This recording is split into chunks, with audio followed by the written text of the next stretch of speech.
Alors là, ça vaut le détour, on y va. Ah, voilà. J'espère que vous n'aurez pas le malheur de votre vie d'avorter. Sinon, on fera mettre Emma. Le malheur, c'est vrai que vous avez un utérus, je connais. From you is blah, blah, blah.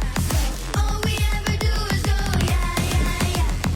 Bon, on va décortiquer tout ça, vous verrez que ça vaut le détour et que la conclusion d'ailleurs, je ne l'ai jamais entendue nulle part, elle est surprenante. Déjà, bon courage à ceux qui luttent bec et ongle pour le droit à l'avortement, parce que là, je parlais dans une autre vidéo du militantisme toxique, à savoir des militants qui défendent tellement mal la cause qu'ils te la massacrent. Et là, on est en plein dedans, donc bon courage mesdames et messieurs. Alors, si on comprend bien ce message de concorde et d'harmonie, ça veut dire qu'un homme, parce que c'est un homme, n'a pas le droit d'ouvrir sa gueule sur le droit à l'avortement. Ce qui induit d'ailleurs, si on suit la même logique, qu'une femme, parce que c'est une femme, n'a pas non plus le droit d'ouvrir sa gueule sur le droit d'un homme à ouvrir sa gueule. Donc, sophisme évidemment, escroquerie intellectuelle assez classique sur ce sujet. On n'a pas vraiment inventé la roue ici, hein. D'ailleurs, dire pas d'utérus, tu fermes ta gueule, c'est quand même pas très très sympa pour ce pauvre bougre là qui a rien demandé à personne et qui se retrouve pas de chance sous des feux croisés. Alors je dis pauvre bougre, je sais pas, hein, je veux pas présumer de son sexe, mais bon, il a quand même la tête, enfin moi j'ai l'impression d'une personne sans utérus, enfin qu'il me pardonne si je me trompe. Toujours est-il que là on est